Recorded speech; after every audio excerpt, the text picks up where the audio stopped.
Hello, this is a Marycast News Update. I'm Dr. Mark Miravalli, Professor of Theology and Mariology at the Franciscan University of Steubenville, and Marycast News Updates brings something of the news to you in a contemporary way. And in this news update, I want to talk about three things that have happened very recently. Number one, a document by Pope Benedict XVI, actually his document for the World Day of the Sick, for February 11th, 2008. It's a beautiful document, and our Holy Father talks in a way more profound than he's ever discussed this before. He talks about Our Lady's sharing in the passion of Jesus Christ at Calvary. So he talks about Our Lady participating, suffering with Jesus at Calvary, and suffering with is what the word co-redemptrix means. To suffer with Jesus, a woman suffering with Jesus. That's the etymology of the co-redemptrix word. And the Holy Father talks about Mary sharing in the passion of Jesus, and then talks about how Mary shares in the afflictions of us, as we are suffering, by extension of what the Holy Father is saying here, that Mary's sharing in our sufferings. As we're suffering, so Mary shares in those sufferings. So this February 11th, 2008 document by Pope Benedict XVI is his strongest statement ever on Our Lady's direct participation in the redemption of the world at Calvary. Now, following this monumental document by Pope Benedict XVI regarding the World Day of the Sick on February 11th, 2008, we then had the actual Mass of the World Day of the Sick in St. Peter's Basilica on February 11th, 2008. And this Mass of the Sick was presided over by the President of the Pontifical Council for Healthcare Ministry. That would be His Eminence Cardinal Javier Lozano Barragan. During the Cardinal's Mass, and during his homily in St. Peter's Basilica, Cardinal Lozano said the following about Our Lady's suffering and redemption. And I want to read this to you because it's really so significant that this would be said in St. Peter's on this great feast, and later distributed by Vatican Information Services. This is what Cardinal Lozano Barragan says about Our Lady at Calvary. And I quote, "The complete yes of love is the Immaculate Conception of our dear Mother Mary, who participated on Calvary as the co-redeemer of the Savior. Christ on the cross suffered all the pains that His Most Holy Mother suffered. And she, in Christ, suffers all our pains. She assumes them and knows how to commiserate with us. Our suffering is also her suffering." My friends, this is really historic. Cardinal Lozano Barragan is saying, he calls Mary the, quote, co-redeemer of the Savior at Calvary. And then he talks about Mary's suffering being the sufferings of Jesus, Jesus' sufferings being the sufferings of Mary, and both of their sufferings being the sufferings of us. In other words, they share in our sufferings. This is the head of the body of Christ and the neck of the body of Christ, as St. Bernard called Our Lady, suffering with the members of the body of Christ. Now, in terms of the title, that again, she, quote, who participated on Calvary as the co-redeemer of the Savior, this in itself is very, very important. This is a theological explanation of Our Lady as co-redemptrix. So number one, we have Pope Benedict XVI's statement about Mary's unique sharing in the passion of her Son for the document of February 11th, the World Day of the Sick.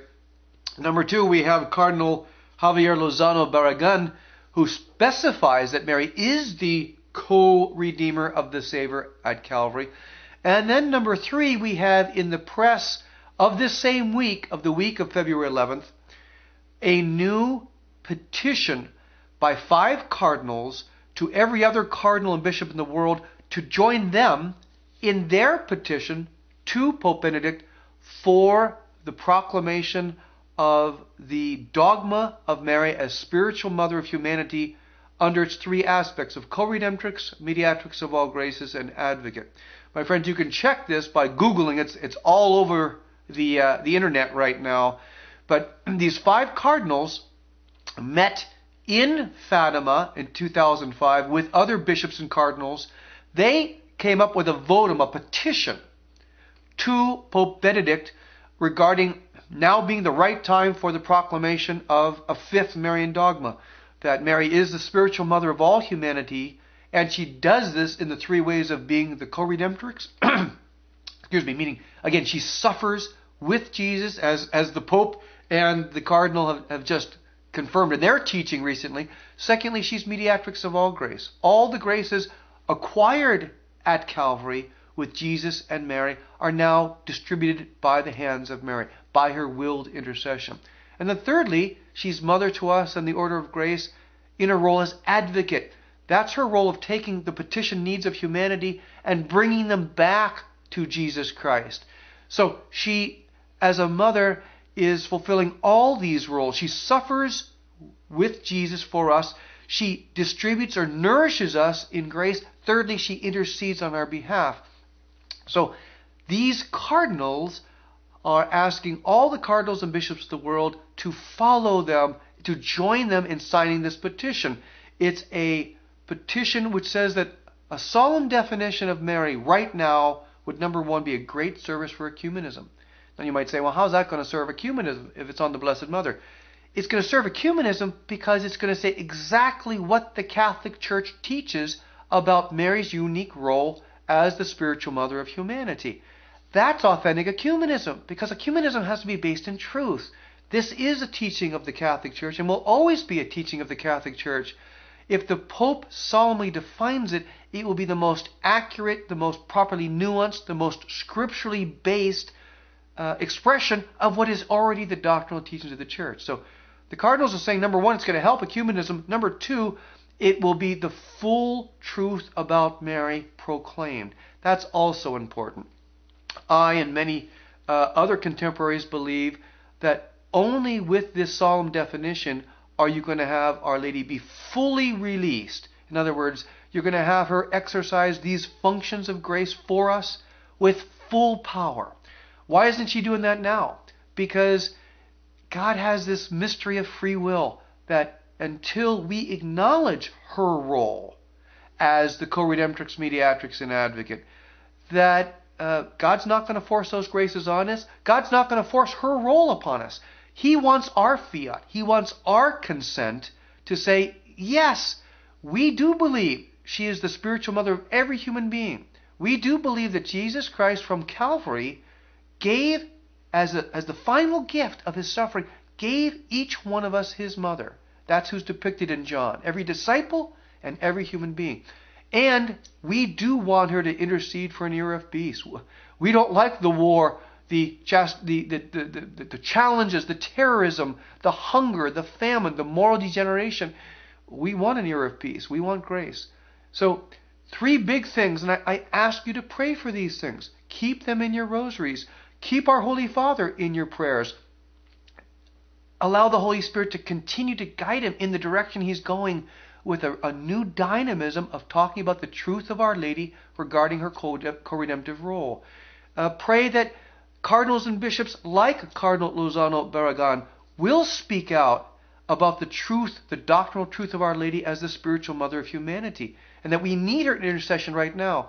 And number 3, keep in your rosaries, in your masses, in your mass intentions, and when you're having daily sacrifices, daily offerings, pray for the proclamation of this 5th Marian dogma. Pray that the Mother may be recognized, because God the Father is not going to give us this era of peace, in my humble opinion, until we acknowledge what he wants us to acknowledge, that the grace will come through Mary. And that's why when we acknowledge her in this role, then and only then will she give us a historic role of graces, a historic release of peace, grace, redemption. Pray for the dogma. Pray for our Holy Father. Pray for our cardinals and bishops. Thank you. God bless you.